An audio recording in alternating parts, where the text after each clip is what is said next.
Salut l'équipe. Abandonner son chien l'été sur l'autoroute, pas bien. Abandonner sa femme enceinte parce que soi-disant on n'est pas le père biologique, pas bien du tout.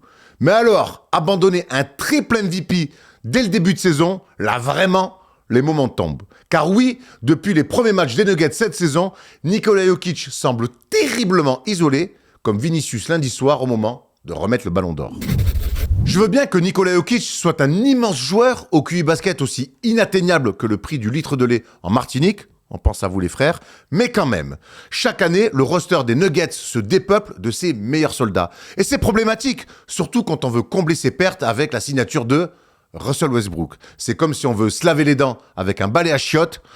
Je vois l'idée, mais ça va pas marcher. Le début d'année des Nuggets inquiète autant que leur fin de parcours en play-off la saison dernière. Leur jeu jadis si bien huilé est devenu huileux et les mains sont bien trop grasses pour enchaîner 3 passes d'affilée. Et comme disait mon ex avant de se barrer, il vaut mieux être seul que mal accompagné. Pour elle, ça a parfaitement marché. Pour les Nuggets, en revanche...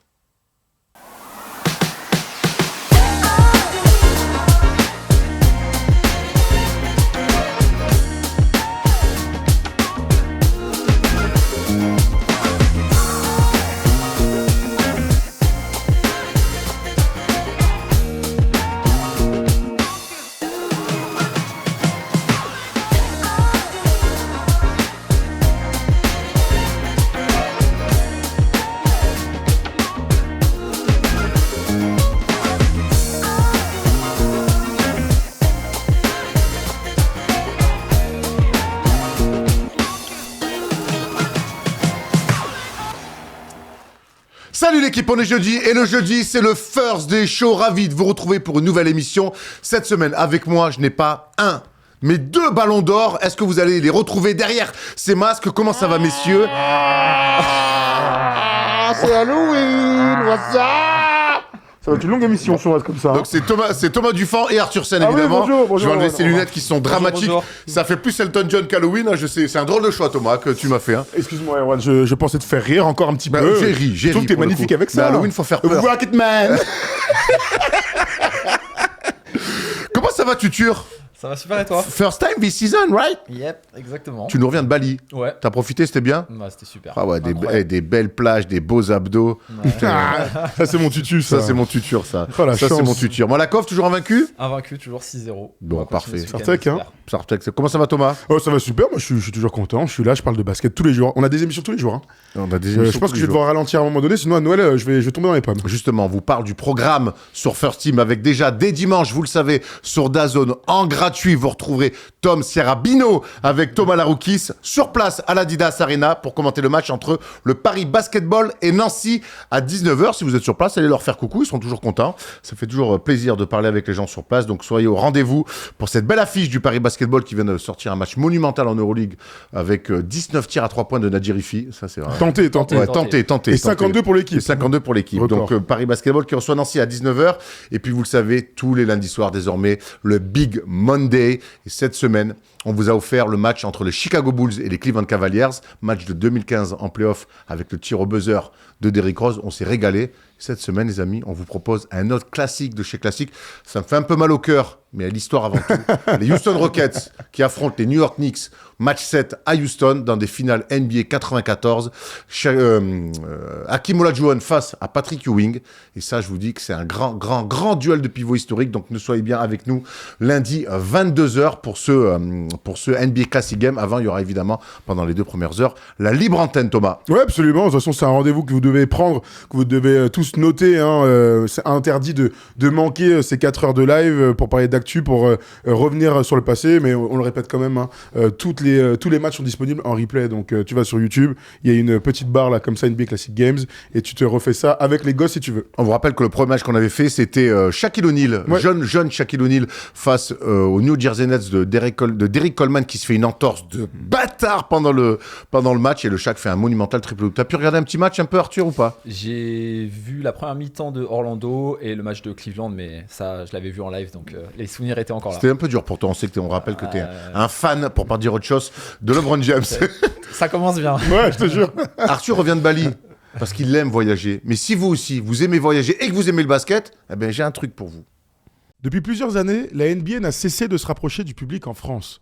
Plus de matchs à la télé, plus de contenu sur les réseaux et même des matchs à Paris. Mais si tu es fan de basket, tu dois absolument vivre la NBA de l'intérieur aux États-Unis et Sport US Travel a ce qu'il te faut. Imagine-toi à New York au Madison Square Garden ou bien à Los Angeles pour voir les Lakers ou les Clippers. 20 000 places remplies avec une ambiance de ouf, les joueurs que tu as toujours regardés à la télé ou sur ton téléphone devant toi en vrai. T'imagines ? Eh ben imagine encore plus grand, plus loin. Toi sur un parquet NBA en train de jouer. Eh ben t'es pas en train de rêver puisque c'est exactement ce que propose Sport US Travel.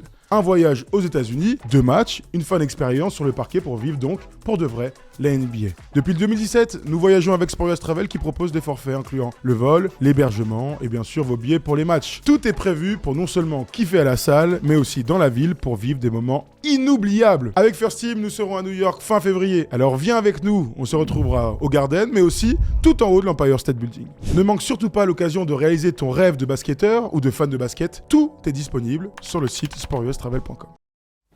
Allez, on vous attend avec nous sur ces voyages Sport US Travel. Toujours un plaisir de voyager overseas pour découvrir un nouveau pays ou redécouvrir et surtout aller voir des matchs NBA dans des conditions parfaites. Allez, on se plonge dans le sommaire parce qu'on est d'abord ici, surtout pour parler de basket. Au sommaire, comme d'habitude, les news. On va parler de Français qui brillent, qui régalent. Même, on va parler d'équipes invaincues et on va parler d'un coach qui veut revoir de la pampe en NBA. Drôle d'idée. Dans le débat, on ira sur des Lakers parce qu'au début, les Lakers nous ont régalé. Et puis, 2 matchs, les Lakers nous inquiètent un peu. J'imagine que la vérité est un petit peu au milieu. Et donc, on essaiera de trouver le vrai du faux sur ce début de saison. Un petit peu curieux de ces Lakers. On finira avec une palette de Paolo Banchero, le premier joueur de la saison à atteindre la barre des 50 points. Et on ira sur la palette très, très large de l'Italo-américain plutôt, c'est mieux qu'autre chose. Et puis on finira sur le quiz où l'année dernière, on a été ni plus ni moins dramatique. La semaine dernière, ouais, on a été Mike dramatique. Muscala, terrible. Mike Muscala, on n'a pas trouvé Mike Muscala. J'ai pas été bon, je m'en veux. Tu l'avais, toi? Mais non, j'ai pas eu le temps de regarder l'émission. Ah encore, ouais, les gars. d'accord. Donc le mec bosse pas, quoi. en fait. C'est dans mes à regarder. Le à mec plus tard. bosse pas, d'accord. Le mec, il a atterri ce matin. Ouais. Allez, réveille-toi. Hein. T'inquiète. Réveille-toi, gros. C'est les news, là. Réveille-toi. Les news. Les gars, avant d'aller dans les news classiques qui étaient prévues, je voudrais qu'on fasse quand même une très belle parenthèse pour rendre hommage à Dominique Malonga hier soir en Eurocup face à Limassol dans la jolie salle de Madebonnet à Lyon. Dominique Malonga a réussi le premier dunk d'une Française en match officiel. On savait que ça allait arriver. Ça avait fait être le cas avec l'équipe de France féminine cet été en prépa face à la Serbie. Et donc, Dominique Malonga, les gars, qui dunk pour la première fois, dunk easy. Hein. De toute façon, Dominique Malonga, dunk facile. Ouais, dunk facile. En plus, tu sais, quand la balle elle arrive complètement derrière toi, c'est pas comme si elle avait non plus 150 dribbles pour pouvoir préparer ses appuis. Donc, on voit qu'elle a beaucoup de facilité. Bon, après, on avait vu les highlights, je crois, à 14 ans, elle dunkait déjà. Donc, on attendait ça. Franchement, ça fait kiffer. Ouais, moi, je te rejoins. Tu sais, ça me rappelle le premier dunk qu'on a vu en WNBA de Lisa Leslie, où c'était il y a 25 ans presque. Et on s'était dit, waouh! Dunk un peu similaire. Ouais, un peu, tu sais, vraiment, un Bras pied, tendu, une main, ouais. bras tendu. Voilà, les premiers dunks qu'on réalise. Ça m'a fait penser à ça dans l'effet que ça m'a fait. T'étais là, c'est un truc de fou de voir une fille dunker dans un match. Dominique Malonga, t'as raison de préciser que non seulement ça fait longtemps qu'elle dunk, mais qu'en plus elle a d'autres dunks et qu'on pourrait apercevoir au fil de sa progression, parce qu'elle a que 18 ans, des dunks à la Brittany Griner. Brittany Griner, elle a le dunk de pied et de main, des gens qui sont là, tu vois, sans trop d'élan et tout. Donc voilà, dans l'évolution physique de notre sport, eh bien les filles aussi, elles, continuent à se développer. Bon, il faut aussi dire que Dominique est peut-être l'un ou le plus gros prospect mondial du basket féminin, donc on souhaite la voir de l'année prochaine en WNBA. Ben, elle sera attendue à la draft l'année prochaine. On imagine qu'avec ce genre d'action, ça fait monter ta cote, même si on imagine que les scouts experts, ils n'ont pas découvert que Dominique Malonga pouvait dunker. En tout cas, on est ravis pour cette jeune fille de 18 ans qui mesure 1m98 quand même, c'est bien de le dire. Hein. Ouais, mais tous les basketteurs de 20 piges d'1m98 dunkent pas. Hein. Ah ouais, faut aller voir un docteur alors. Ah bah il y en a. Hein. À moi, moi tu connais ma théorie. Non. Si tu fais 1m90, tu dunkes pas, il y a un souci. Ah bah, à 20 ans surtout, à 14. Oui, à 20 ans. Ouais. Attends, tu connais des mecs qui Non, mais sans blague là. Mais attends, sans blague. Non mais là des mecs là qui font 2 mètres, ils dunkent pas genre. À l'échauffement, je te parle, c'est vraiment un truc, Oui, mec, bah, tu match, tables match. pas et tout. Bah je vais pas donner des noms mais dans Si, si. non mais je connais des gars qui dunkent pas quoi. Et qui font plus d'1m95. Voilà, honte. Quand t'as pas de jus, ça arrive. Tu rigoles ou quoi? Là, c'est plus une histoire de Jules. Hein. C'est une question de. J'ai l'impression que vous apprenez. Ah ouais, je te jure, ça me choque, moi. Après, il y a des gars, des fois, ils sont en surcharge pondérale, il y a des trucs, Ah mais oui, il y en a qui dunkent pas. Mais je te le dis, il y en a qui dunkent pas. Très bien. En tout cas, Dominique Malonga. Mais mettez les noms des de vos gars là qui dunkent pas. Là, Ah ouais, mettez dans les commentaires vos potes qui dunkent pas. On va les afficher fort. En tout cas, Dominique Malonga qui incarne évidemment la suite du basket français. On va rester dans la suite du basket de l'incarnation du basket français puisqu'on va aller sur Bilal Koulibaly et son début de saison. Hier soir encore, il nous a régalé 25 points dans une très très belle victoire face à Atlanta. Les gars, honnêtement, on savait qu'il y avait une marge de progression. Si on me dit Bilal Koulibaly, après 4 matchs NBA, c'est 18,8 points, 5,8 rebonds, 2,8 passes avec des pourcentages comme ça, sachant qu'il fait un taf défensif incroyable et qu'il prend une place monstrueuse dans cet effectif-là, j'y aurais pas cru. Merci Bilal de nous faire taire. C'est clair. Non, pas taire, mais en tout cas, c'est les débuts idéaux pour Bilal Koulibaly. Il était là, à quelques mètres de nous, il y a 6 mois maintenant, pour parler de sa progression. On avait discuté de son futur rôle et lui il disait bah ouais je mets aucune barrière à mon futur rôle et c'est exactement ce qu'on est en train d'apercevoir dans ces 4 premiers matchs. C'est-à-dire que bien sûr qu'il y a les stats au scoring, donc il bat 2 fois son record en carrière, il met 23 puis 27 hier soir. À la passe aussi. Il bat ses records de carrière aussi à la passe. Et moi, c'est ça qui m'intéresse encore plus. Je vois de la confiance dans son jeu, mais je vois c'est un couteau suisse de très haut niveau là. Dans cette équipe des Wizards, qui est meilleure que ce qu'on aurait pu imaginer dans ce tout début de saison, je le vois être impactant, je le vois être au centre du projet, je le vois avoir beaucoup de confiance de la part de ses coéquipiers, de son coach et en lui-même. Moi, je suis bluffé par cette première semaine de Bilal, clairement. Ouais, non, c'est clair. Je sais pas si vous vous rappelez, vous m'aviez insulté quand je disais que il fallait qu'on fasse attention à sa deuxième saison parce que des fois ça pouvait aller vite pour des sophomores. On avait bien fait, j'ai l'impression. Ouais, vous avez bien fait. Il est en train de faire.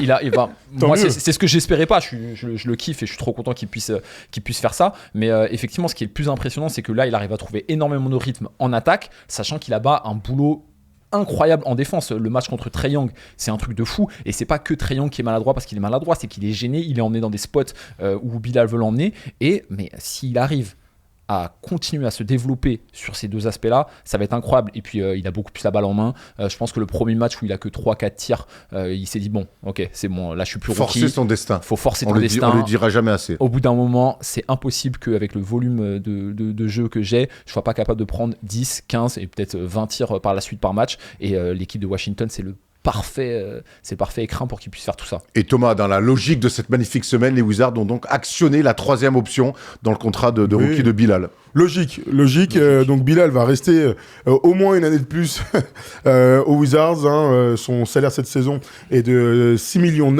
L'année prochaine, donc, il sera à 7,2 millions. Les salaires des rookies ont tellement explosé à l'image de tous les salaires en NBA que c'est des chiffres de fou. Mais voilà, il va rester au moins 4 ans. On imagine qu'après sa 3e année, déjà, il y aura des négociations pour une prolongation. On verra les tarifs en vigueur à ce moment-là. Mais s'il continue, on peut imaginer un contrat à plus de 200 millions pour Bilal. De 200 ou 200 à plus de 200 millions. On est d'accord. À plus de 200 millions.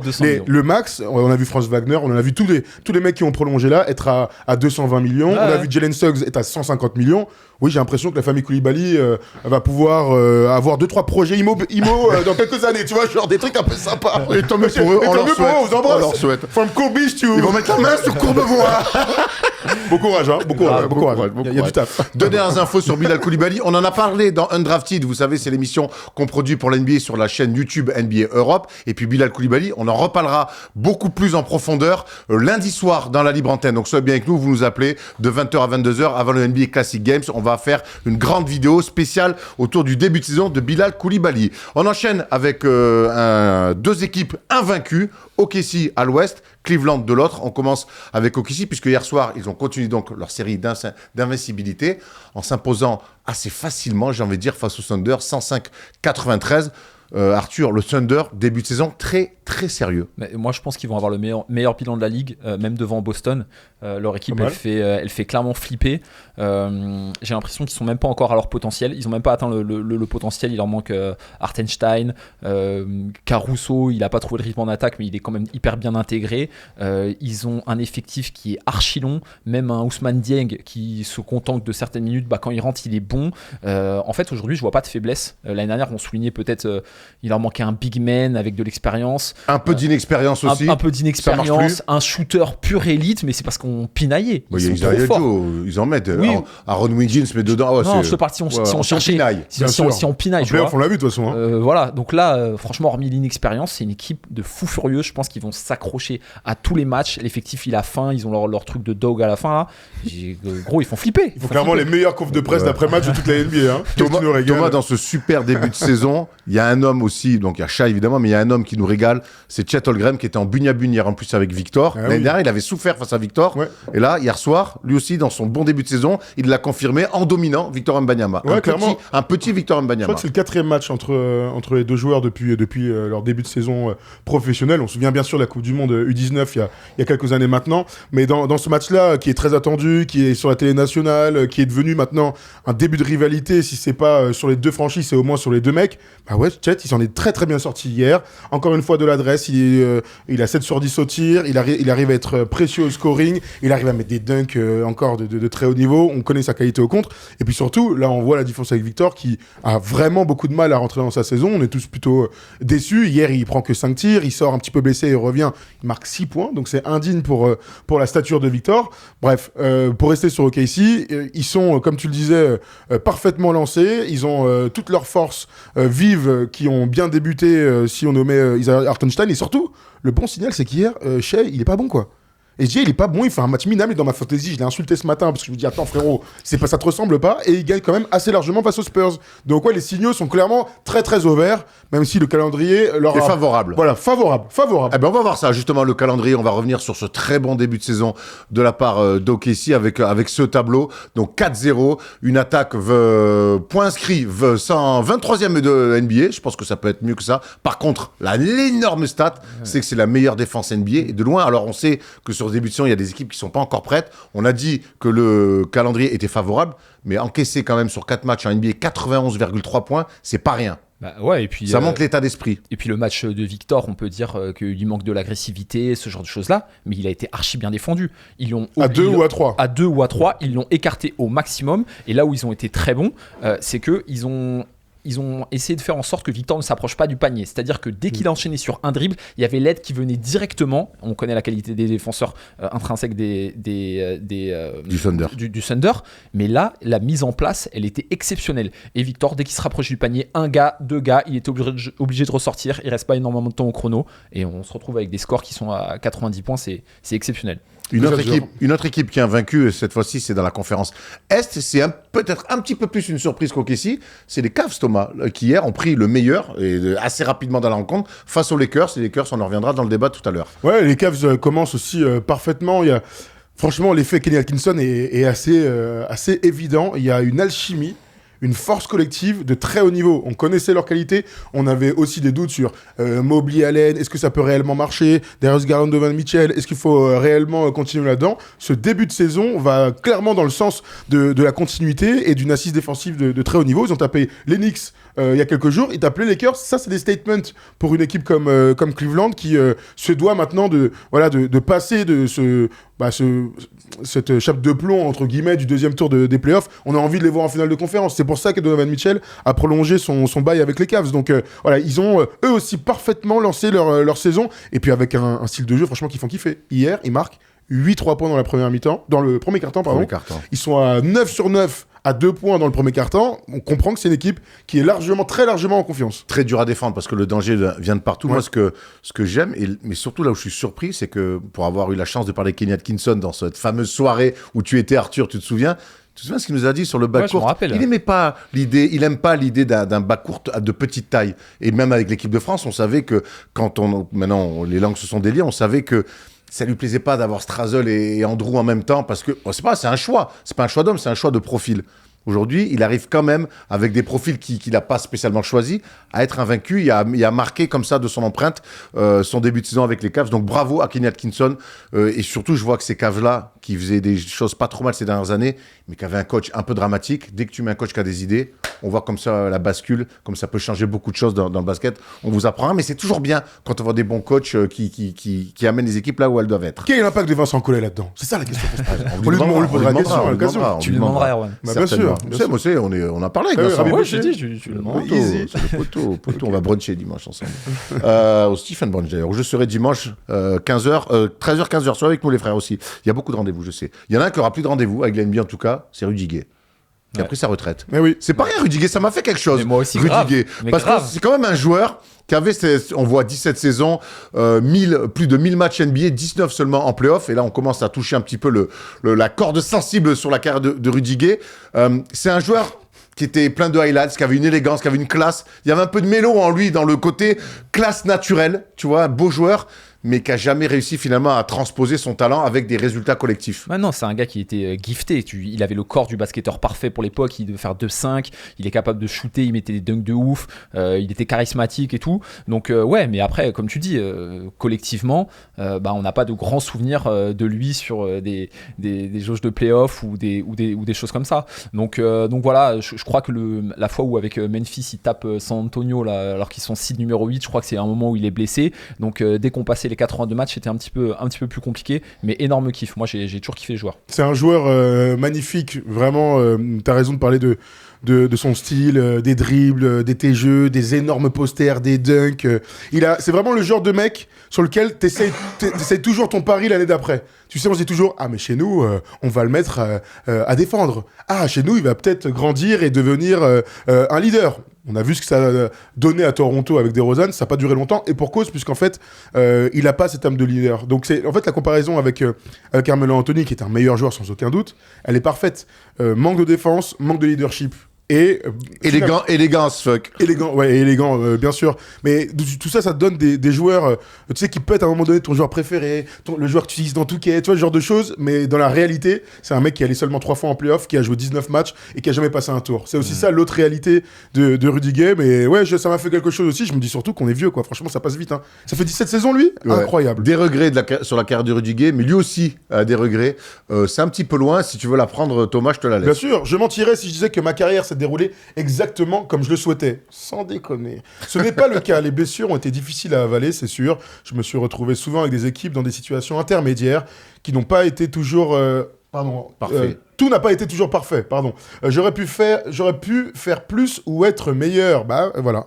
Les regrets d'un homme. Je pense qu'il a le même feeling, on a le même feeling. Oui, Bravo, c'est la Rudy, réalité, merci. quoi. Oui. On espère te revoir comme consultant. J'aime bien revoir moi, les joueurs consultants comme ça. Alors Et après, plutôt smart, en plus, il y en a des meilleurs que d'autres, mais c'est vrai que tu as raison, c'est un mec plutôt smart. Donc, on espère... Il fait partie de tous ces mecs qu'on a vu passer à Yukon, là. Tu vois, il y a eu dans les il y en a années eu plein. fin 2000-2010, on en a Okafor, vu des champions. Okafor, Gordon, Okafor, Shabazz Napier, je sais pas, il y en a plein, Il y en a hein, plein, franchement. il y en a plein. Jérémy Lamb, qu'on a adoré à un moment donné. Il y en a beaucoup, hein. Et finalement, il n'y en a pas tant que ça. Michael Lee. Non, Ohio State. Ohio State, non, je comment il s'appelle, Hamilton et tout. Ouais, Hamilton. Ah oui, Rip, ouais. Finalement, il y a Caron Butler. pas beaucoup. Caron Butler, ouais. Putain, Je clairement. pense que ça sera un petit peu plus tard dans l'émission, le jeu des facs. J'imagine Oui, que si bien tu sûr. seras de retour, on va s'étriper On verra. sur des quelles facs. Sur des quelles facs. 180 millions en carrière. Voilà. Et ça fait partie de ces mecs qui ont pris beaucoup d'argent, poste 3-4, là, les Twinners.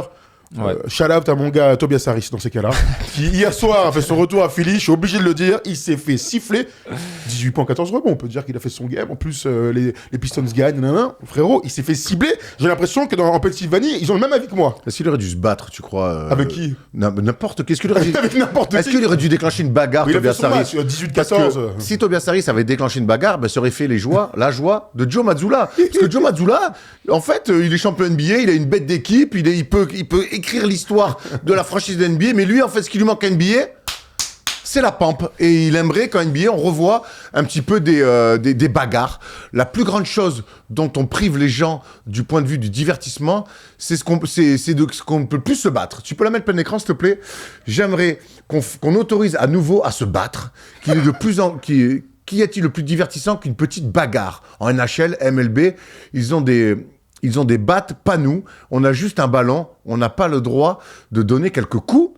Incroyable. C'est un drôle de statement, ça, quand même. Bah, déjà, je savais pas que la bagarre avait été autorisée avant. déjà, oui. Je crois pas. Non. Par contre, elle est punie beaucoup plus sévèrement. Ouais. Là, on fait des matchs justement des NBA Classic Games. On en a commenté quelques-uns avec Thomas. Il y a des fautes et des coups. C'est moins sanctionné. Aujourd'hui, la NBA est très sévère avec ça, mais ça me paraît. qui a envie de voir gens se battre sur un terrain de basket? Moi, j'ai envie, moi. Mais non. En fait, peut-être qu'on a envie que la ligue soit un peu plus chill sur certains regards ou autres, mais les bagarres, Trash talking. sur le trash talking, mais frérot, les bagarres, c'est impossible. Enfin, on va pas se rappeler de la bagarre à Détroit, le traumatisme que ça a été, l'impact que ça a eu. Alors, c'est d'autres débats, ça nous touche un petit peu moins en France, mais sur la communauté afro, les débats qui ont suivi, vous pouvez regarder le documentaire sur Netflix. Si on commence à laisser un petit peu planer le doute d'une possibilité de bagarre, ça va vite, ça va très, très, très mal se terminer et il va vite revenir sur ses propos. Enfin, je sais pas, j'ai vraiment pas compris pourquoi il a dit ça. C'est catastrophique. Il faut même pas qu'on puisse lancer un truc comme ça. J'espère que c'est du second degré. Lui, il aime bien les sports de combat. Après, l'autre réalité, il parle de divertissement. Je suis absolument pas d'accord avec lui, mais je vais quand même faire un constat. Une fois que j'ai tapé Jordan Highlights, Kobe Highlights, le troisième truc que je tape, c'est NBA Fights sur YouTube. C'est le constat du fan de basket. Combien de bagarres on peut parler? Bon, on peut faire un top 10 des bagarres. On a le compte commun sur YouTube. C'est pas le troisième truc que tu tapes. Hein. Ah, c'est quoi? Vas-y. Couch. N'importe quoi. C'est pas du tout sur YouTube, c'est une autre plateforme. Pardon, je me suis trompé de lettre. Non mais oui, c'est mon improbable, on est tous d'accord. C'est sûr que ça crée la bagarre à Houston Lakers. Vas-y, avec Kermit Washington là qui met une droite à Rudy T, il a failli y rester. Évidemment. Alors on veut que, c'est vrai que c'est un peu inégal le truc parce que des fois on se dit c'est trop soft et ça nous gonfle, mais de là à laisser des mecs se foutre sur la gueule. Et Gilbert Arenas c'est une très bonne sortie là-dessus, très bonne sortie. Ça lui arrive, hein, plus que ce qu'on imagine. Il a dit mais attends, mais moi si on autorise les bagarres, moi tous les joueurs genre je joue Dallas. Kyrie Irving, je les tape, Kyrie Irving et Luka, j'envoie un joueur de bout du banc, boum, je déclenche une bagarre, terminé. Non mais après, là ce qu'il disait, je suis en train de faire l'avocat du diable, hein, j'espère que vous vous rendez compte de ça. Il disait que comme en NHL, donc en NHL, c'est structurer la bagarre. C'est-à-dire que tu jettes, t'enlèves ton casque, tu enlèves tes gants, ça se bataille, ça se met sur le côté et après tu reviens. Ce n'est pas du tout la culture. Je sais, je suis pas très... En MLB, il y a eu des plus grosses bagarres là, il y a quelques années, vous vous en souvenez. Mais le bagarre, franchement... Il y a eu une des plus grosses droites que j'ai vues dans l'histoire du sport. Clairement. Incroyable, mais ouais, c'est toléré, je sais pas, écoute, c'est une take tellement improbable que... C'est un contexte archi particulier, on va pas se mentir, c'est une culture dans ce sport-là. On aime quand il y a l'électricité, on aime quand c'est tendu, parce que c'est ça aussi le sport de niveau. Mais pourquoi ils acceptent les bagarres en NHL? Non mais c'est ça aussi, pourquoi on a le droit de se battre? Je trouve ça fou. C'est une autre culture, Ah ouais d'accord, c'est juste ça, c'est une autre culture. Si, c'est la seule réponse que je peux avoir logique. En tout cas, nous on n'est pas dans la bagarre, on est plutôt des mecs tranquilles à rester devant Netflix et à regarder Starting 5 parce qu'on connaît désormais le casting de la saison 2 et j'espère qu'il y aura Jean-Michel Transition et que je serai dedans. Tyrese Haliburton, James Harden, Kevin Durant, Shai et Jalen Brown. Franchement, le casting, je le trouve bien plus supérieur à la saison 1. Hein. Bon, les deux étaient bien. Après, la grande différence, c'est que Starting 5, dans la première saison, il y avait tous les postes. Là, ils en ont rien à foutre, quoi. C'est devenu c'est un All-Star Game, quoi.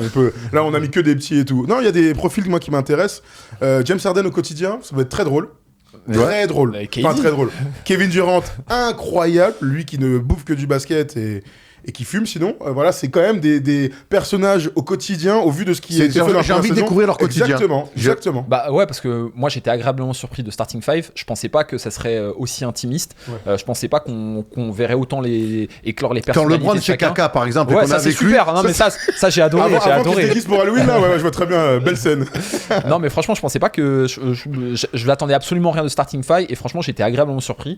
Et avec le casting de la prochaine saison, je pense que effectivement ça va être exceptionnel. Même Jalen Brown aussi qui est un petit peu particulier, oui, tout à fait. beaucoup plus taiseux, beaucoup plus mais par contre je suis curieux de le découvrir. Ouais, clairement et moi c'est KD et James Harden, j'espère qu'ils vont pas manipuler le truc, mais franchement ça va être marrant. Moi j'aime bien Haliburton pour clôturer tout ça. Haliburton il a une des meilleures personnalités de tous les joueurs de NBA, il est très pointu, mode, montre, il a des trucs très cool dans sa vie, proche aussi du public, donc en plus c'est un nice guy, donc pendant qu'il y en a un qui fume des joints, l'autre qui est au strip club, on peut avoir peut-être au milieu un mec à peu près normal et que ce soit Tyrese Haliburton. Écoute, on verra ça en tout cas. Starting 5 saison 2, c'est en tournage et ça sortira, on imagine, début septembre, fin septembre. Juste avant la saison NBA. Voilà, juste avant la saison NBA, comme cette année, pour la saison 1. Allez, on a fait le tour des news, il y en avait beaucoup, mais on s'est régalé. Et là, on va aller dans le débat qui nous attend, qui nous passionne, les Lakers et leur début de saison.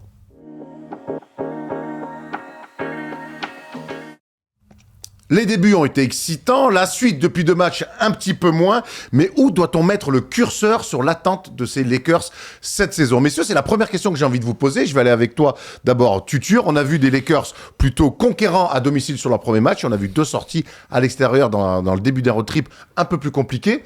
C'est quoi ton avis, ton ressenti sur ce début de saison des Lakers? Il change pas énormément. Alors oui, certes, il y a les résultats collectifs, 3-2, 60% de victoire. S'il y a ça à la fin de l'année, ça serait super. Après, il y a toujours les mêmes inquiétudes. On est sur un début de saison, il n'y a que 5 matchs, mais l'effectif est court. L'effectif est archi court. Il joue à 9 en attendant le retour de certains blessés, comme Jared Vanderbilt, par exemple, qui va faire du bien. Mais j'ai l'impression que cette équipe n'a absolument pas de marge et que... déjà qu'il y a deux joueurs importants qui sont blessés. S'il y en a un autre ou un joueur du starting five qui est blessé, les attentes elles peuvent exploser tout d'un coup. Et après, on va peut-être pouvoir venir à ça dans le débat. Ils n'ont pas énormément de marge, que ce soit financièrement ou au niveau des assets, au niveau du niveau de jeu des joueurs, pour pouvoir faire des choses. Donc, c'est plutôt pas mal. DJ Redick a mis sa patte. Il y a des bonnes choses à voir, mais je reste quand même inquiet.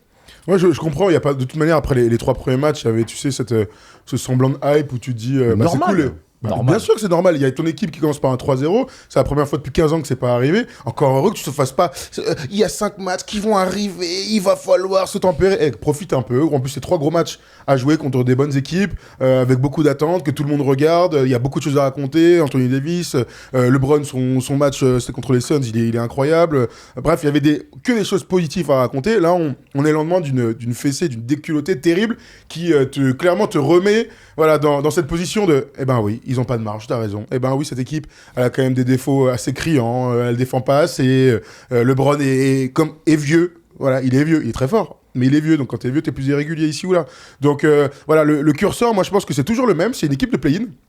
C'est une équipe qui va se battre pour être 7-10 et qu'une fois qu'elle sera en play-in, cette équipe, eh ben, ce sera un peu l'ogre comme depuis 3-4 ans. Alors, vous avez dit plein de choses intéressantes et on va les décortiquer un petit peu une par une. L'une des choses les plus importantes qu'on attendait cette saison, c'était le nouveau coach. Ouais. C'est toujours important. C'est JJ Redick. On a vu JJ Redick mettre des choses en place. Clairement. Ça a été plus compliqué sur les 2 derniers matchs, mais en même temps, JJ Redick, c'est pas Gérard Majax ou David Copperfield. Il allait pas faire disparaître tous les problèmes des Lakers en 6 matchs, sachant qu'il n'y a pas eu énormément non plus de mouvements. Tutur, c'est quoi ton impression, toi, sur les premiers pas de JJ Redick? Franchement, j'ai vu tous les matchs et j'ai vu en résumé les matchs de pré-saison. Sur les matchs de pré-saison, je trouve qu'il s'appuyait énormément sur les formes de jeu l'année dernière et dès le début de saison, en fait, on a vu que LeBron avait beaucoup moins la balle. Il n'était pas moins concerné, mais il avait beaucoup moins la balle et on a vu que Austin Reeves, alors j'ai pas les stats poussés avec les chiffres, etc. Mais en tout cas, visuellement, l'impression, c'est que il a beaucoup moins la balle et quand l'équipe elle commence à gagner, tu commences à te dire ok, peut-être qu'il va falloir qu'on continue comme ça, que LeBron a un petit peu moins la balle, etc. Mais quand tu commences à pousser, tu te rends compte qu'en fait l'effectif il est tellement limité et qu'il manque tellement de talent qu'en fait il va falloir continuer à pouvoir l'investir et l'inclure dans le jeu. Donc écoute, je suis mitigé, je trouve qu'il a réussi à faire passer le message, ok, mets-toi un petit peu plus en retrait, on joue sur Eddie qui est notre force principale, on essaie d'inclure un petit peu tout le monde, mais jusqu'à où ça peut tenir? Moi, en tout cas, ma première impression, elle est très positive, mais bon, j'ai pas attendu les 5 premiers matchs et les résultats pour voir qu'ils ont recruté un coach. Donc, quand je dis recruter un coach... Dès la conférence de presse, t'avais dit, dans ses discours, dans ce qu'il dit, c'est cohérent. Il a une stature de coach, il dit des trucs intéressants. La première chose, c'était d'arriver à balayer ce truc de podcaster, pote de LeBron. Et c'est le plus difficile. Donc, il n'y a pas 1000 manières de le faire. Hein. Il y a le gars s'assoit, t'as que des avis négatifs, à part le fait qu'on a adoré le joueur, la carrière du joueur et le fait qu'il soit hyper smart en tant que consultant. Bah, vas-y, prouve-nous que t'es un coach maintenant. Il m'a montré assez rapidement que c'était un coach par sa stature, par ses conférences de presse, par son discours, etc. Maintenant, fallait le montrer sur le terrain. Moi, j'aime les coachs qui proposent des trucs. L'année dernière, Darvin Ham, pourquoi il y a eu une scission à un moment donné, c'est qu'il a pas bien géré les mauvais moments, qu'il avait une mauvaise relation avec les joueurs et que clairement, c'est un coach d'attaque très pauvre. Aujourd'hui, à NBA, d'être un coach d'attaque pauvre avec tout l'argent que tu files à ton coaching staff, moi je trouve ça mais catastrophique. Même si tu as LeBron dans ton effectif, tu as le droit d'aller chercher des tricks, tu as le droit d'aller chercher des systèmes courts, tu as le droit d'aller chercher des trucs qui enflent la défense. Et ben JJ Redick, dans ses 5 premiers matchs, il m'a montré qu'il avait ça dans sa besace. Et ça, je trouve ça très intéressant. Maintenant, on aura le temps de discuter de lui quand il y aura des moments des temps faibles dans sa saison. Peut-être qu'on y est déjà. On verra comment il va réagir. Il y a un Ça, tableau. il y a que du temps pour ça. On a un tableau sur JJ Redick, tableau un petit peu à charge, parce que vous l'avez compris, autour de ce plateau, on est plutôt tous emballés par le début de carrière de coach de JJ Redick. Et pourtant, les stats par rapport à la saison passée, Thomas, elles sont moins bonnes. Tableau à charge, alors que l'impression visuelle nous donne l'inverse. Non, mais soyons clairs. Vous savez, quand on pense à un débat, en général, on le fait la veille. Donc, tous ces trucs-là, on les a fait hier. Et le match d'hier flingue absolument tous les faits de JJ Redick. Parce que hier, les stats allaient en faveur de JJ Redick. Et là, ça a été balayé par l'énorme fessée qu'ont mis les Cavs aux Lakers. Donc oui, vous avez raison. L'offensive rating était mieux l'année dernière. Le defensive rating était mieux l'année dernière. Le nombre de passes décisives était mieux l'année dernière. Et le nombre de pertes de balles était sensiblement pareil. Voilà, ça, c'est les stats qu'on voulait avancer. Mais on se rend bien compte, les gars, quand on regarde les matchs, que l'équipe est très différente sur ce qu'il propose en attaque, et là je te refais la passe, Arthur. Dans la hiérarchie d'équipe, c'est la première fois depuis 2018 et l'arrivée de LeBron que l'équipe est construite différemment. Ouais, l'équipe est construite différemment. Enfin, quand tu parles de construction, c'est sur la hiérarchie, qui a les ballons, comment ça se passe? Ouais, clairement, 7000, première attaque du panier, c'est Reeves, c'est Reeves qui attaque le panier alors qu'il peut faire la passe à LeBron ou à AD, chose qu'on aurait vu les autres années. Hop, il va au panier, il va mettre son layup, il va mettre son flotteur. Je trouve que c'est assez symptomatique de la confiance que peut apporter JJ Redick aux autres stars qui ne sont pas LeBron James ou Anthony Davis. Et c'est une espèce de constante qu'on voit sur pas mal de premiers cartons. Alors là, je crois qu'ils ont raté les premiers cartons des 2 derniers matchs, mais sinon ils sont plutôt très bons. Ils sont plutôt très bons sur les premiers cartons. Et ça, pour moi, c'est clairement la patte Redick. Je me rappelle, j'avais vu le premier match à Los Angeles de Anthony Davis avec LeBron contre les Clippers il y a quelques années. Le jeu, c'était on fait la passe à Anthony Davis et on voit, et s'il peut ressortir, on joue sur ça. Là, clairement, ça apporte beaucoup de fraîcheur et je suis sûr qu'il s'éclate par rapport à ça. Toute l'équipe, c'est beaucoup plus facile. Tu parlais de premier carton, petite info, ils ont pris 42 points hier dans le premier carton, mais on reviendra 3 points marqués. On reviendra sur la défense tout à l'heure, et notamment la défense sur jeu rapide et sur transition, où ils prennent des valises terribles. Restons sur la hiérarchie.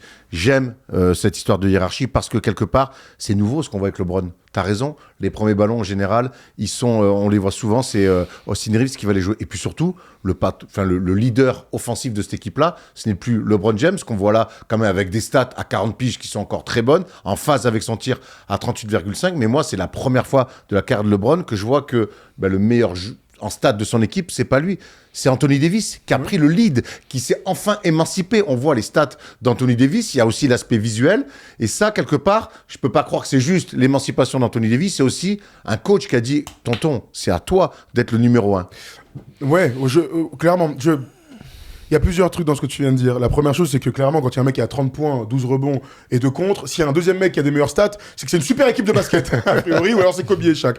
En fait, assez naturellement, je trouve, Anthony Davis est au centre du projet. Donc il est au centre du projet et de l'attaque par tout ce qu'il sait très bien faire. Donc le pick and roll, il est magnifique, que ce soit D'Angelo Russell ou Austin Reeves. Les jeux à 2 sur pick and roll, ou LeBron bien sûr, les jeux à 2 avec Anthony Davis sont vraiment très très réussis. Il a un nombre de lay-up, de ouf, des alley-oop, des claquettes dunk qui lui font monter son contingent de points assez rapidement. Après ça, il lui donne beaucoup d'ISO. Ça a toujours été le cas, franchement, il a toujours eu beaucoup d'ISO. Tu le disais, quand même nous on allait le voir, tu te souviens, il avait ses tresses, il faisait n'importe quoi, mais il jouait beaucoup d'ISO de manière très nonchalante, ça nous rendait fous. Là, il joue beaucoup d'ISO, du shoot à mi-distance, il est très agressif, et ça marche très très bien parce que c'est un des joueurs les plus indéfendables de toute la NBA. Donc, il y a une espèce de confiance autour d'Anthony Davis en disant, tu vas avoir tes ballons. Même si au début, peut-être. Il est rassurant aussi pour les autres. Il est rassurant parce qu'il est bon dans ces moments-là, mais parce que, t'es notre go-to guy maintenant. T'es pas notre créateur, mais par contre, t'es notre go-to guy, c'est toi qui dois finir les actions, c'est toi qui dois avoir les ISO, et on sait combien les ISO sont hyper importants dans les fins de match de NBA. Comment on voit la suite là un peu, parce que il y a la suite rapide, hein. On sait qu'ils sont en plein road trip. Là, on a vu clairement sur les 2 matchs, les 2 défaites de suite à Phoenix et à Cleveland, on a vu des défauts de cette équipe, notamment des défauts défensifs. Et ça va être intéressant.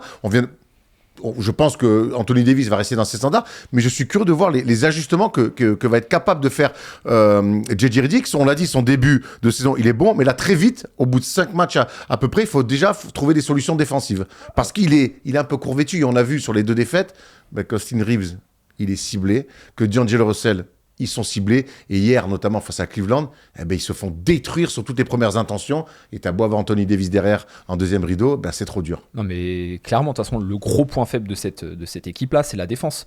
Si Anthony Davis, il tape pas un sprint à 50 km/h pour arriver, pour freiner les gars, les autres, ils y vont et ils jouent Austin Reeves, ils jouent tous les autres joueurs facilement. On n'a pas de gros stoppers. Vanderbilt est blessé, on ne sait pas quand est-ce qu'il va revenir. Il va lui falloir du temps pour pouvoir reprendre du rythme. Donc ça va être hyper compliqué. Gabe Vincent, il fait un début de saison mais catastrophique. Personnellement, je suis hyper déçu de sa production. Quand tu voyais ce qu'il était capable de faire en finale il y a 2 ans, je suis hyper déçu de ce qu'il fait. C'est intéressant ce que tu dis par rapport. Moi, je trouve qu'il a raison en fait par rapport au Gabe Vincent de Miami qui est arrivé au Lakers. C'est ce mec-là qu'ils ont signé. Entièrement raison. On a signé un gars où on lui a donné beaucoup de cash en sortant de sa fabuleuse saison. De toute façon, ils ont tous signé après. Franchement, moi, je suis déçu. Alors l'année dernière, oui, il a été blessé.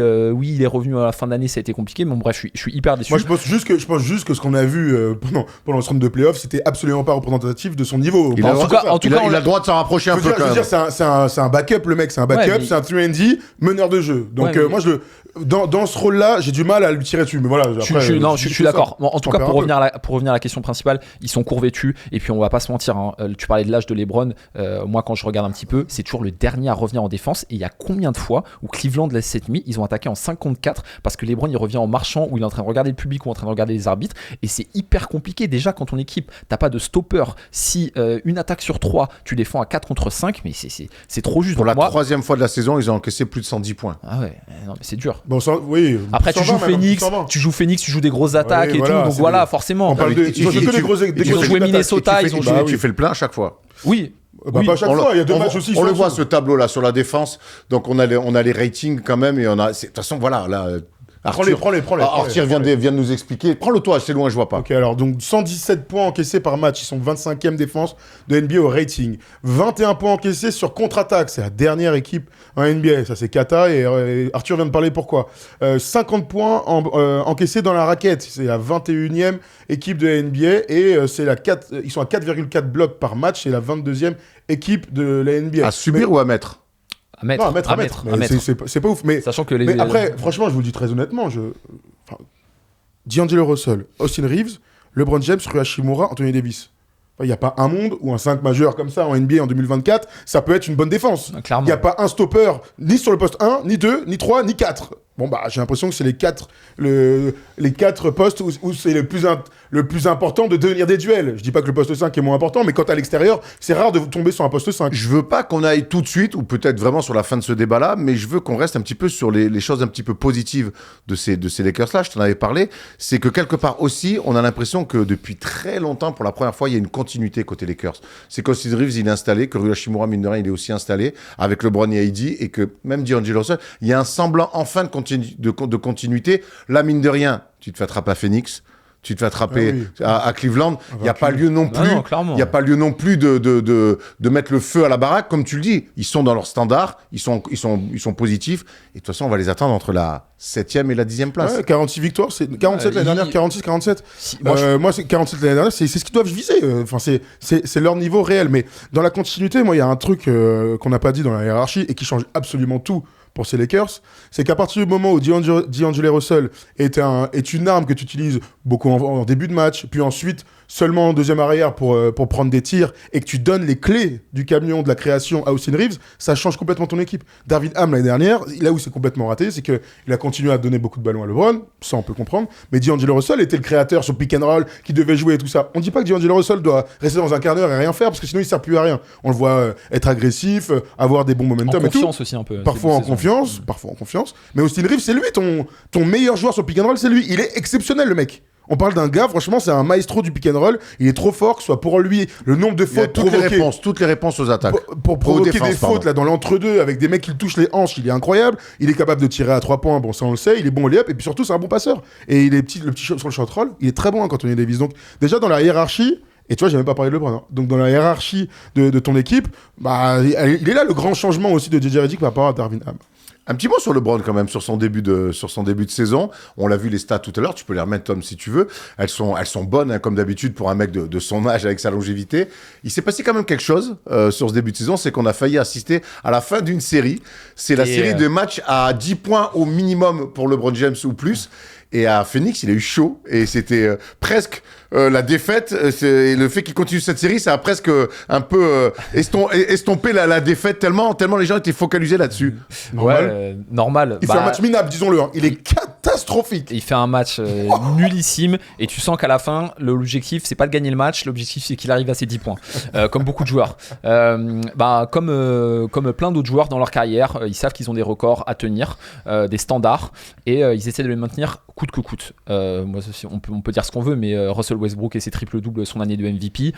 Sur son premier quart-temps, c'était vite arrivé à 10-20 points à la mi-temps, et après il s'occupait des passes et du rebond. LeBron, c'est un petit peu ça. Son match là, mon gars, mais c'était chaud. Je crois qu'il est rapidement à 5-6 points, il met un 3 points et tout, et à la fin c'était catastrophique. Je trouve que LeBron par séquence il fait son âge. Par séquence il fait son âge. Si vous voyez ce que je veux dire. Et par ce dont on parlait tout à l'heure, son utilisation moindre sur la création au niveau du jeu. Là je pense que l'alerte qu'il a eu par rapport à pas mettre ses 10 points, il risque de l'avoir beaucoup plus fréquemment cette année que ce qu'il a pu faire les années précédentes. Et ce serait logique. On rappelle quand même qu'il a joué un peu moins de 1500 matchs en saison régulière. Vous savez combien de matchs sous les 10 points il a fait ? Là, comme ça, un truc qui vous vient. 3-4, un truc comme ça. 8. Ouais. Mais tu vois, c'est un truc de ouf. Il y a 8 matchs sur 1500, gros. J'aimerais bien en dire autant. Et sa série, elle est à plus de 1200 matchs de 10 points ou truc. Donc, au-delà, tu vois, on va faire du pro LeBron et tout. Mais oui, je trouve ça important qu'il continue presque jusqu'à la fin de sa carrière à ne pas descendre sur les 10. Hier, il met 24 ou 26 dans un truc, mais il est largement meilleur. Moi, je trouve qu'il fait son âge aussi parce qu'il rate des trucs qu'il ratait pas avant. Des lay-ups, des trucs contestés, tu vois. Mais il fait des marchés, mon gars. Moi, c'est il fait les 3 pas là. Et retour en défense, j'en parle même pas. Le chest down block, ça fait longtemps que. Bon, je dis ça, c'est en playoff en général, il en fait, mais. Mais tu vois, là clairement, il se la coule un peu le douce, clairement. Un élément important, c'est que pour le coup, et ça va avec l'âge, c'est qu'il est en phase avec son tir. On l'a vu là sur le début de. Il a eu un coup de chaud de ouf, surtout. Ouais, mais il a 38,5. Oui, mais le premier match face. Franchement, le premier match face aux Suns, là où il met 16 points en 3 minutes. Il fait son âge, et pas que. Sacramento aussi, il est bon, met des jeux. Mais les gars, 16 minutes en moins de 3 minutes. Alors il y a Ryan Rupert qui a mis 7 points en 27 secondes. Bravo Ryan. Bravo mon Ryan, grâce à toi les Blazers sont gagnés contre les Clippers. Avec petit shout-out de Chauncey Billups dans le vestiaire et tout. Normal, bravo. Mais moi, tu sais vraiment, ça fait partie des trucs qui m'impressionnent le plus. Tu sais, quand on parle avec Arthur des moments iconiques de LeBron, tu vois, il y a des dunks, des 7e matchs et tout. Mais il y a un truc, les gars. Milwaukee. Gros, il y a un match. C'est la meilleure vidéo de LeBron, ça. Sur son premier passage à Cleveland. Gros, moi je l'ai vu sur YouTube, moi j'ai jamais vu en live ce truc. Je crois que c'est Thomas, il me l'a envoyé. Gros, je sais plus, il y a un match, je crois entre le deuxième et le troisième quart-temps, gros, il met genre 30 points en 5 minutes. On a l'air extraordinaire. Je vous l'enverrai à l'occasion, je la mettrai sur Twitter, mais gros, moi les gars qui prennent feu sur 1 minute, 2 minutes, 3 minutes, qui jouent tous les ballons, mais franchement, ça c'est ma NBA. À un moment donné, les mecs sont juste trop forts. Attends, regardez le match de Jamal Crawford qui met 50 points, il met 16 paniers d'affilée. Sur ce match-là. Incroyable. C'est quand il a 39 ans, son dernier match. Non, quand il a dans les 20 piges, un truc dans les 25 piges. Quand il est à Chicago, à Onyx, d'accord. Ça va être intéressant, en tout cas, la suite de ce road trip. Si, on enchaîne au bout d'un moment. Cette émission doit être tenue au bout d'un moment avec vos délires d'adolescents là. T'as vu hier sur YouTube, Jamal Crawford qui a mis 16 paniers d'affilée. Ça a sonné, il y a nous, on est encore jeunes, Erwan. Je sais que ça fait au moins 40 ans que t'es plus jeune, mais nous, on est encore jeunes. Il y a technologie. Celui qui a une vie de vieux, c'est toi, c'est pas moi. Au bout d'un moment. La faute à qui, hein. À ma vie, à moi. Après vivre dans un studio à 42 ans de 8 mètres carrés. Bon, bref. La suite pour les Lakers, c'est toujours la suite de ce road trip à Toronto, à Détroit, à Memphis. On imagine qu'il faut au moins faire 2 sur 3 là-dessus. On les imagine faire 2 sur 3. Ah ouais, je crois même les 5 prochains matchs, ils ont 3 ou 3. Il faut qu'ils fassent 3 ou 4 sur 5, hein, clairement. Oui, il faut qu'ils ouvrent leur compteur à l'extérieur. Hein. Ouais. Là, le match à Toronto, il est vachement important. Toronto qui a perdu Scottie Barnes. T'as pas le droit de perdre. Fracture de la pommette. Kata, il est tout le temps blessé. C'est terrible, les Raptors. Ils ont un nombre de blessés. Là, il est blessé, c'est pas musculaire, il prend vraiment des coups dans la gueule. Mais il joue pas en tout cas. Voilà, et puis le match à Détroit, même si Détroit a fait un bon début de saison, il n'y a rien à dire pour les Pistons. C'est une équipe consistante. Si t'es les Lakers, tu dois faire 2 matchs, 2 victoires. Alors, je vais retourner un peu dans la tactique, ça va pas être simple. Je voudrais qu'on parlait d'Anthony Davis. Et honnêtement, on salue tous le début de saison d'Anthony Davis. Le truc, c'est que quand Anthony Davis est pas sur le terrain, là, tu parlais du roster, et là, on va pouvoir y aller un peu tuture. C'est que mon gars, quand il est pas sur le terrain, on a l'impression que c'est un enfant abandonné dans un centre commercial, les Lakers. C'est fou comme... Alors on sait que quand un mec comme ça sort, ok, mais derrière, les rotations, il y a pas Jackson Hayes, c'est quand même très compliqué, et Koloko, on le voit pas. Bah, non, alors deux choses. Jackson Hayes a la confiance du coach, on les voit même parfois jouer tous les deux 4 et 5. Et c'est pas mal ce qu'il fait. Moi je trouve que c'est plutôt pas mal. Après, il est juste limité par son niveau, c'est un chien fou, il est athlétique. Franchement, il est plutôt bien dans le collectif, il n'y a rien à dire. Et Christian Koloko, qui est un petit peu la hype des fans des Lakers pour ce début de saison, qui était signé là, il y a quelques semaines, et qui ne pouvait pas jouer en 5-5. Là, hier, il a été cleared, comme on dit. Donc il va pouvoir intégrer l'effectif et jouer. Christian Koloko, il a fait des flashs l'année dernière à Toronto. On se dit, c'est un joueur NBA, il a des vraies qualités et tout. Ça reste tout à prouver. Mais t'as raison de souligner qu'ils sont un peu courts et c'est pour ça qu'ils cherchent un pivot. Les Lakers cherchent un pivot en cours de saison. Christian Wood est toujours blessé. Christian Wood est blessé. Mais surtout, Christian Wood, ça fait 2 ans qu'on est revenu de ce qu'il pouvait faire à Dallas ou à Houston. Il était très bon avec les Lakers en backup. Hein. Attends. Sur le début de saison, oui. Sur la première partie de saison. Quand il a joué, après, oui, mais ce que je veux dire, c'est que Christian Bois, c'est clair. Les matchs, les saisons où il fait à 20 ou 1 pas Houston Wood, je veux dire, c'est qu'on en est revenu, quoi. Clairement. Non, bah oui, l'effectif, il est archi court. Et puis, moi, ce qui m'inquiète, c'est qu'ils ont une masse salariale qui est explosée. Je crois qu'il doit être la 4e ou la 5e masse salariale. Ils explosent tous les éperons, là. Et puis surtout, les joueurs qui ont de la valeur marchande, ils sont difficiles à transférer. Je sais pas, D'Angelo Russell, il n'y a pas beaucoup d'équipes qui le veulent. Je crois que s'ils arrivent vraiment à le bouger, honnêtement, moi j'aime beaucoup ce que je vois des Lakers. J'étais plus inquiet que Thomas. J'aime ce que fait JJ Redick. On l'a dit, on l'a répété, on le répète encore aujourd'hui. Vraiment, je trouve qu'il met des choses en place. Je trouve que c'est un mec qui pue le basket, qui connaît le basket et ce qu'il arrive à mettre en place, je trouve ça très intéressant avec les moyens du bord. Mais je trouve vraiment que si les Lakers arrivent à bouger D'Angelo Russell et du coup avec un jeu de chaise musicale à trouver des mecs qui fit un petit peu plus pour combler le manque de cette équipe-là, honnêtement ça peut vraiment être une équipe très chiante à jouer. Mais moi vraiment pour moi le chaînon qui doit péter c'est D'Angelo Russell. Clairement. Parce que les coachs passent, les saisons passent et lui son attitude reste la même. Il est pénible.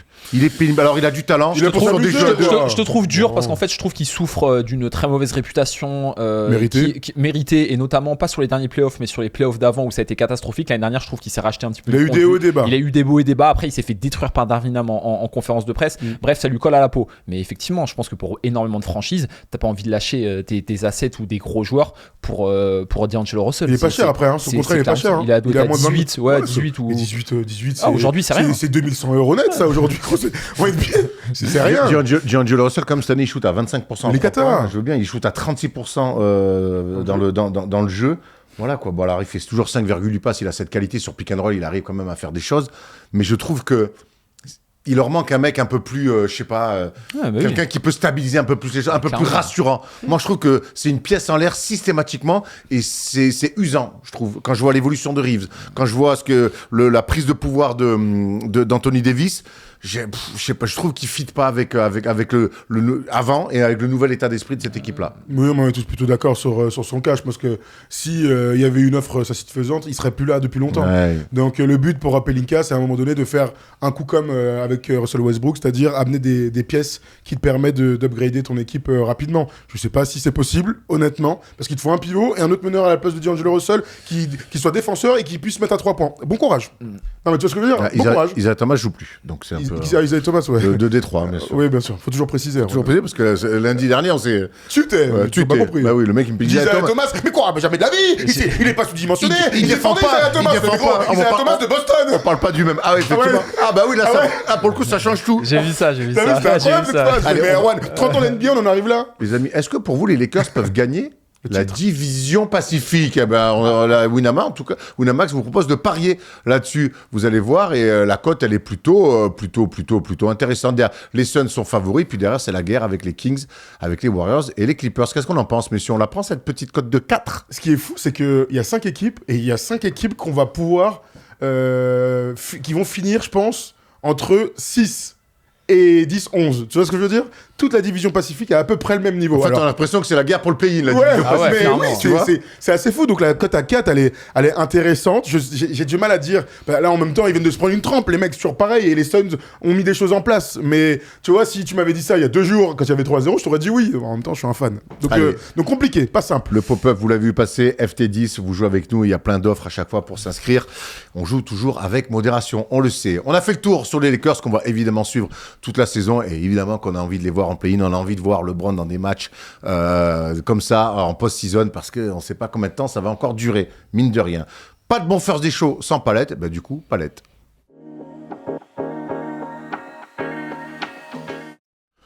Paolo Banchero a fait péter la banque cette semaine face aux Indiana Pacers. 50 pions pour l'Italo-Américain, une palette incroyable. Avant qu'on aille dans la palette, Thomas, hier, dans Clutch, on s'est posé la question du potentiel de ce garçon-là. Et voilà ce que tu nous as confié.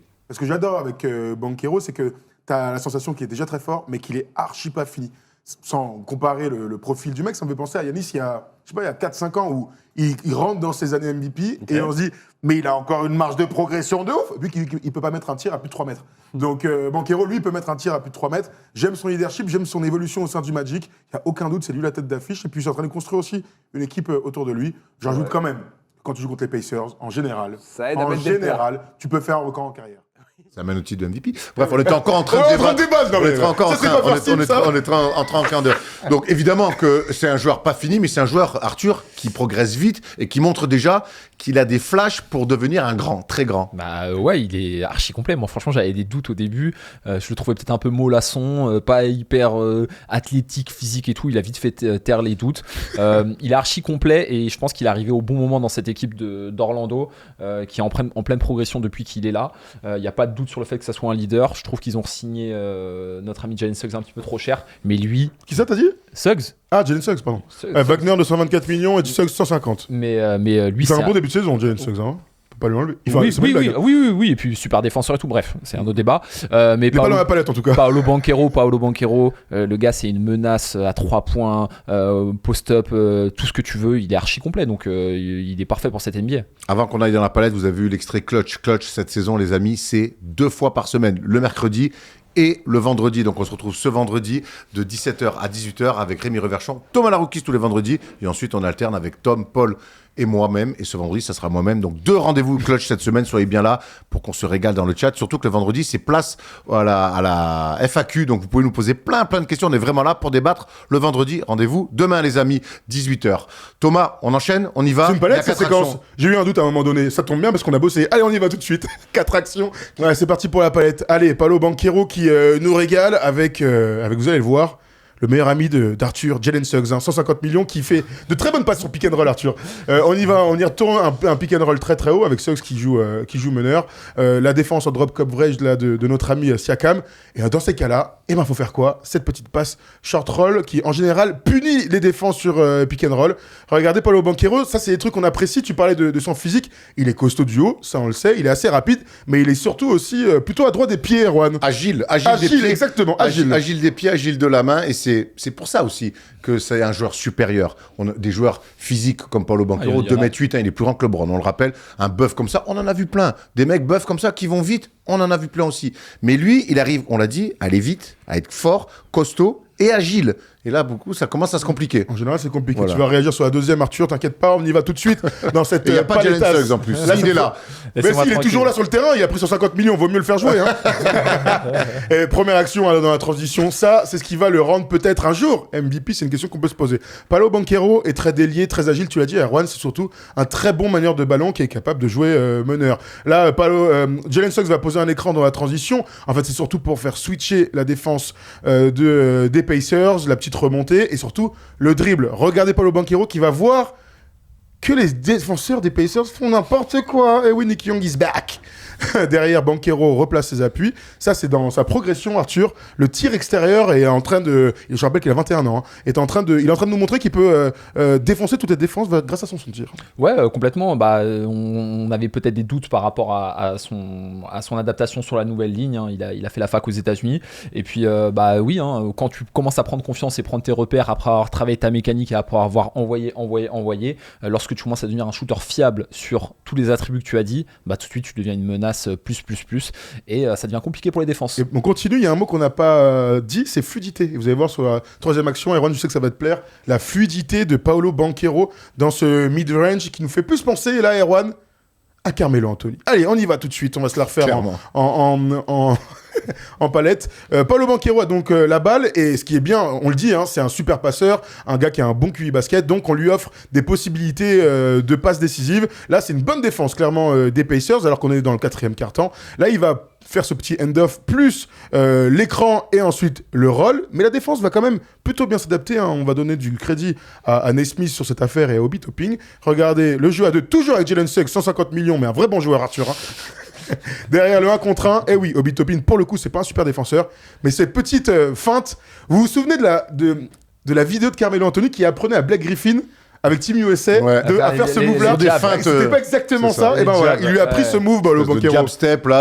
Avec le petit recul sur un dribble là. On aime ça, Erwan. Mais moi j'adore, et surtout ça monte là. Quand tu fais ça en général, avec des physiques comme ça, la palette d'un coup, elle s'élargit. Alors certes, Obi Toppin n'est pas le plus grand des défenseurs, mais au bout d'un moment, on l'a vu, et on va le voir pendant tout le match, mettre des dunks, des lay-ups, aller agresser cette équipe-là. Donc forcément, sur le drive, il est tellement puissant que tu recules un peu, mais tu recules, bam, il te sanctionne.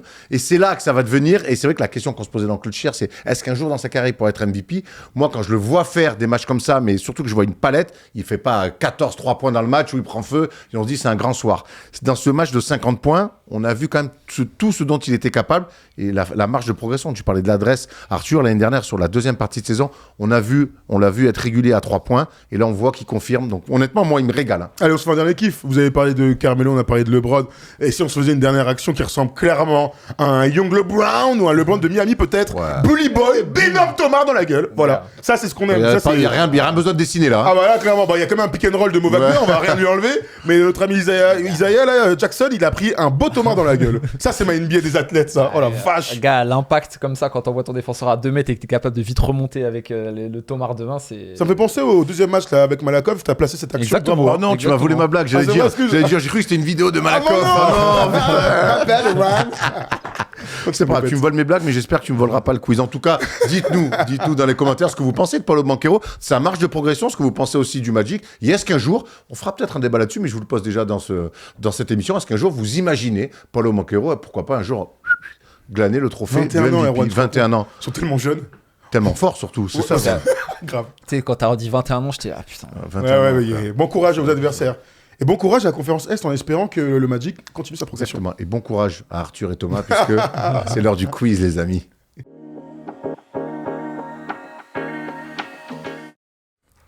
Allez, qui dit fin d'émission, dit quiz. Et qui dit Halloween, dit pas de masque pour moi.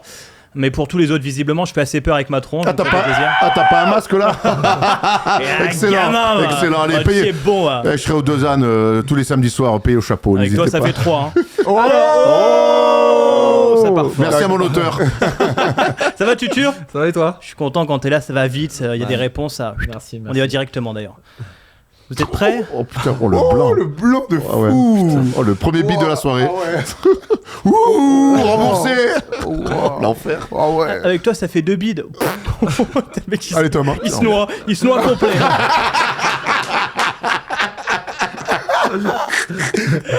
Bon, allez, on va sur le Kelfac. Hein,